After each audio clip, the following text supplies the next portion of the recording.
अब बात करते हैं सिंधु घाटी सभ्यता की राजनीतिक जीवन के बारे में। जैसा कि बता दें, जो सिंधु घाटी सभ्यता से जो साक्ष्य प्राप्त हुए उसमें ऐसा भी कोई प्रमाणिक, कोई भी सुस्पष्ट साक्ष्य नहीं मिला जिससे ये पता लगाया जा सके कि वहाँ की राजनीतिक व्यवस्था कैसी थी, वहाँ का प्रशासन कैसे चलता था। तो जैसा कि यहाँ मैंने लिखा है इस व्हाइट बोर्ड पे, कुछ संक्षिप्त नोट है, इसे आप नोट डाउन भी करिएगा। तो यहाँ मैंने लिखा है कि कोई भी प्रमाणिक, कोई सुस्पष्ट साक्ष्य नहीं है जिससे राजनीतिक व्यवस्था की जानकारी हो सके। जैसे कि वहाँ पे जो साक्ष्य मिले, जो पुरातात्विक साक्ष्य मिले, कोई लिखित विवरण तो है नहीं, लेकिन जो पुरातात्विक साक्ष्य भी मिले उनसे भी किसी राजा के होने का कोई अनुमान नहीं लगाया जा सकता, क्योंकि सिंधु घाटी सभ्यता के किसी भी स्तर से कोई महल होने की, किसी अस्त्र शस्त्र का कोई भी साक्ष्य ऐसा नहीं प्राप्त होता है। तो इसकी स्पष्ट जानकारी नहीं है। और फिर ये भी ऐसा लगता है कि सिंधु घाटी सभ्यता के लोग शांति प्रिय थे, युद्ध प्रिय नहीं थे, क्योंकि कोई अस्त्र शस्त्र किसी तरह का ऐसा जैसे राजाओं के काल में हुआ करता था, ऐसा सिंधु घाटी सभ्यता में देखने को नहीं मिलता है। फिर ये जो व्हीलर हैं, ये इतिहासकार, इन्हीं का मानना है कि यहाँ का जो व्यवस्था था वो पुरोहित या व्यापारी वर्ग द्वारा संचालित होने की संभावना थी। क्यों? क्योंकि जो सिंधु घाटी सभ्यता का नगर विन्यास था, जो टाउन प्लानिंग थी, नगर नियोजन था, उसे देख के ऐसा अनुमान लगाया जा सकता है कि वहाँ की जो व्यवस्था थी सुदृढ़ और विकसित रही होगी, लेकिन कैसी थी, कौन संचालित करता था, उसका पूरी तरह से अनुमान ही लगाया जा सकता है, कोई संभावना ही व्यक्त किया जा सकता है, पूर्ण प्रमाण नहीं है। तो ये व्हीलर की संभावना थी कि पुरोहित या व्यापारी वर्ग द्वारा यहाँ की राज व्यवस्था संचालित हुआ करती थी। जैसा कि ये माना जा सकता है कि सिंधु घाटी सभ्यता में पुरोहितों का वर्चस्व काफी था, क्योंकि मोहनजोदड़ो और हड़प्पा से जो पुरोहित का मूर्ति प्राप्त होता है, पुरोहितों का के आवास का साक्ष्य मोहनजोदड़ो से प्राप्त होता है, उससे ऐसा लगता है कि सिंधु घाटी सभ्यता में जो पुरोहितों का वर्चस्व ज्यादा रहा हो और इन्हीं द्वारा संचालित होने की राजव्यवस्था संभावना व्यक्त की है। और इन्हीं का मानना है व्हीलर का कि यहाँ की जो सिंधु घाटी सभ्यता का जो शासन पद्धति था वो मध्यवर्गीय जनतंत्रात्मक था, कि मध्य वर्ग के लोगों का जनतंत्र था, उनके ही द्वारा रेगुलेट किया जा सकता था वहाँ की शासन पद्धति। फिर स्टुअर्ट पिगट ने कहा कि हड़प्पा और मोहनजोदड़ो जुड़वा राजधानियां हैं और जो पुरोहित वर्ग है वही यहाँ के शासन को चलाने की संभावना इन्होंने व्यक्त की।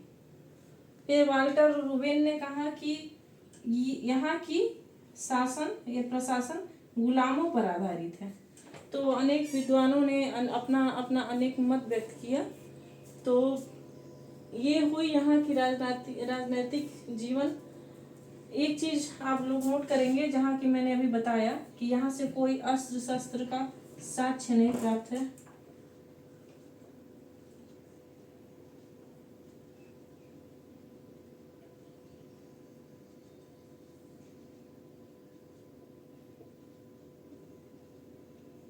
महल का साक्ष्य नहीं प्राप्त है।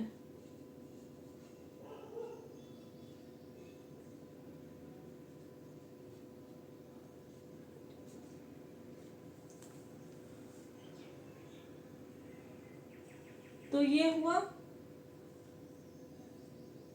यहाँ का राजनीतिक जीवन। मोटी मोटा में आप ये कह सकते हैं कि यहाँ का जीवन जो था, राजनीतिक जीवन, एक जनतंत्रात्मक जीवन था, शांतिप्रिय लोग थे और किसी एक का वर्चस्व यहाँ मालूम नहीं होता है। अब बात करते हैं सिंधु घाटी सभ्यता की आर्थिक जीवन के बारे में, कि अब आर्थिक जीवन में देखेंगे पहले यहाँ उद्योग। जैसा कि आप सब लोगों ने देखा कि सिंधु घाटी सभ्यता के बहुत सारे स्थलों से कहीं से मनके बनाने के कारखाने प्राप्त होते हैं, कहीं से मृदभांड प्राप्त होते हैं बहुत सारी जगहों से। कहीं से सूती वस्त्र कहाँ से प्राप्त होता है, कमेंट करके बताएं। तो सूती वस्त्र प्राप्त होता है। इससे ये मालूम होता है कि यहाँ के उद्योग में सूती वस्त्र उद्योग काफी महत्वपूर्ण था। और जैसा कि यहाँ मैंने नीचे लिखा है कि सर्वप्रथम कपास की खेती सिंधु घाटी सभ्यता के लोगों ने प्रारंभ की थी। तो कपास की खेती जब ये लोग कर रहे हैं तो सूती वस्त्र उद्योग तो विकसित होगा ही। तो उद्योगों में सूती वस्त्र उद्योग, कई स्थलों से मृदभांड प्राप्त हुए, कई तरह के चित्रित उत्तरी काली पालिशदार धूसर मृदभांड तरह तरह के। और इस मृदभांडों को ही देख के यहाँ के आर्थिक विकास का क्या स्तर है इसका पता लगाया जा सकता है। क्योंकि बहुत सारे स्थलों से जो मृदभांड प्राप्त होते हैं उन पे किसी किसी मृदभांड पे वृक्ष की आकृति, प्राकृतिक डिजाइनें उकरी हुई। मतलब वहाँ के लोग शिल्प उद्योग कितनी विकसित थी, इन सब चीज़ों को देख के इन सब उद्योगों का अंदाजा लगाया जा सकता है कि उन लोगों के जीवन में उद्योग कितने महत्वपूर्ण थे। अब शिल्प के बारे में देखते हैं, जैसे कि मनके बनाने के कारखानाएं प्राप्त होते हैं, मनके बहुत सारी जगहों से प्राप्त होते हैं। इन सब से यहाँ के शिल्प उद्योग के बारे में पता लगाया जा सकता है। फिर बात होती है कि व्यापार और बाह्य देशों से संबंध। जो सिंधु घाटी सभ्यता थी वहाँ ये विश्व के जो समकालीन सभ्यताएं थी जैसे मेसोपोटामिया, नील की सभ्यता, इन सब से इनका व्यापारिक संबंध हुआ करता था। और इस सब का पुरातात्विक प्रमाण है, स्पष्ट प्रमाण है। जैसे कि आप लोगों ने देखा लोथल में फारस की मुद्रा प्राप्त होती है और हाथी दांत और तरह तरह के ऐसे चीज़ें प्राप्त होती हैं जिससे ये पता लगता है कि ये देशों से बाह्य देशों से संबंध कितने व्यापारिक संबंध हुआ कर। जैसे बाह्य देशों में आप नोट करेंगे मेसोपोटामिया,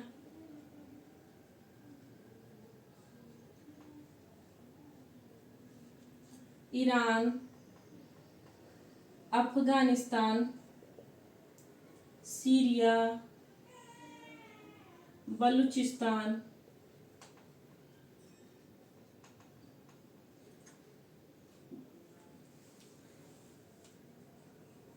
और इत्यादि बहुत सारे देशों से इनका व्यापारिक संबंध हुआ करता है।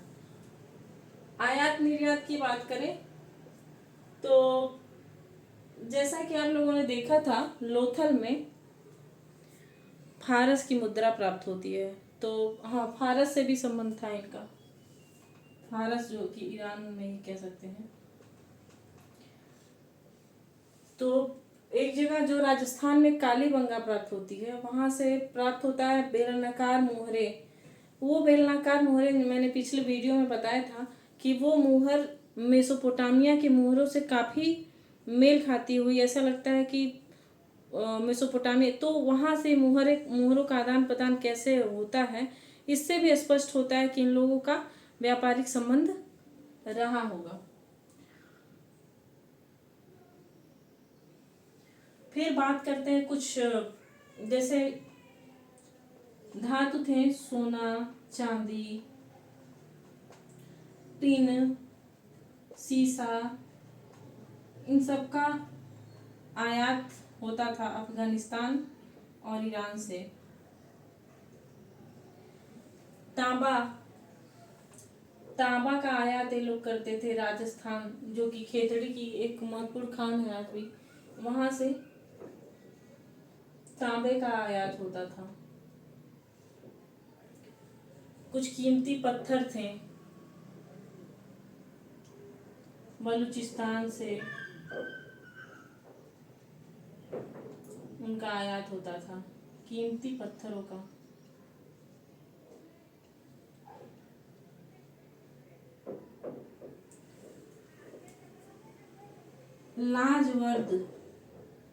लाजवर्द बक्सा से इनका आयात होता था। ऐसे बहुत सारी धातुएं, बहुत सारे चीजें थी जिनका आयात सिंधु घाटी सभ्यता के लोगों ने बाह्य दोषों से किया। अब निर्यात की बात करते हैं तो जैसा कि आप लोगों ने देखा, सूती वस्त्र, कपास का निर्यात करते थे, अनाजों का निर्यात करते थे। निर्यात में आप लिख दोगे कपास का निर्यात, अनाज का, और भी जैसे मनके बनाने के कारखानाएं प्राप्त हुए हैं कहीं से, तो वो सब धातुओं का निर्यात सिंधु घाटी सभ्यता के लोग करते थे। तो ये हो गया इनका आर्थिक जीवन। फिर आर्थिक जीवन में कृषि और पशुपालन का भी काफी महत्वपूर्ण रोल है, और ऐसे ही सिंधु घाटी सभ्यता में भी इनका काफी महत्वपूर्ण था। कृषि जो सिंधु घाटी सभ्यता के लोग थे, कृषि के जो सभी विधियां होती हैं जैसे जुताई, बुआई, सिंचाई, इन सब से काफी अच्छी तरह से परिचित थे, और कृषि काफी विकसित थी वहाँ के सभी विधियों से परिचित थे, और बहुत सारे अनाज उगाते थे जैसे गेहूं और जौ यहाँ की महत्वपूर्ण फसल थी। और इसके अतिरिक्त मटर, सरसों, तिल, इन सब से भी परिचित थे।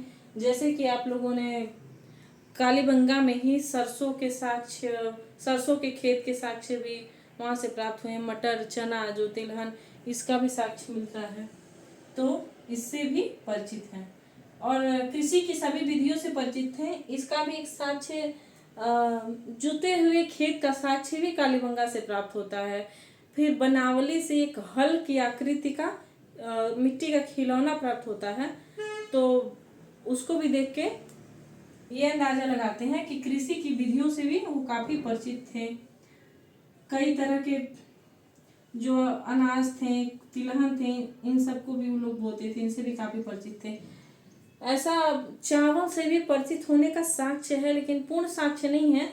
लेकिन ये कहा जा सकता है कि सिंधु घाटी सभ्यता के लोग चावल से भी कहीं ना कहीं परिचित थे, जो कि लोथल और रंगपुर से भी उसका साक्ष्य प्राप्त हुआ है। बस गन्ना और रागी से अपरिचित थे, इसका कोई ऐसा साक्ष्य यहाँ से नहीं प्राप्त होता है। बाकी इन सब चीजों का साक्ष्य प्राप्त होता है। फिर बात करते हैं पशुपालन की। गाय, भेड़, बकरी, हाथी, घोड़ी, इन सबसे परिचित थे। घोड़े से पूर्णतः परिचित होने की जानकारी नहीं है, लेकिन घोड़े के अवशेष लोथल से और सुरकोटदा से, कई स्थानों से वहाँ के अवशेष प्राप्त होते हैं, तो ये माना जा सकता है कि घोड़े से वो लोग परिचित थे।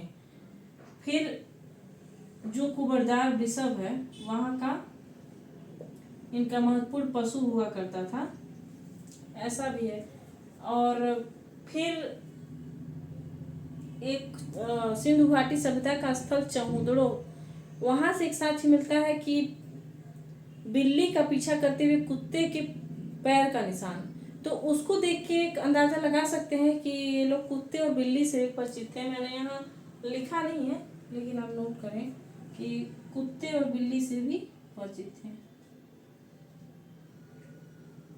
हाथी से भी परिचित थे।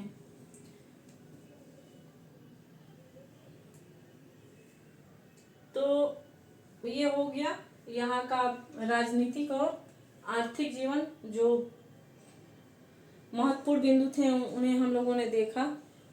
और फिर अब बात करेंगे हम इसके आगे, यहाँ का सामाजिक जीवन कैसा था, यहाँ का धार्मिक जीवन कैसा था, जो काफी महत्वपूर्ण होगा, उसे आप देखें। फिर मिलते हैं अगले वीडियो में। नमस्कार।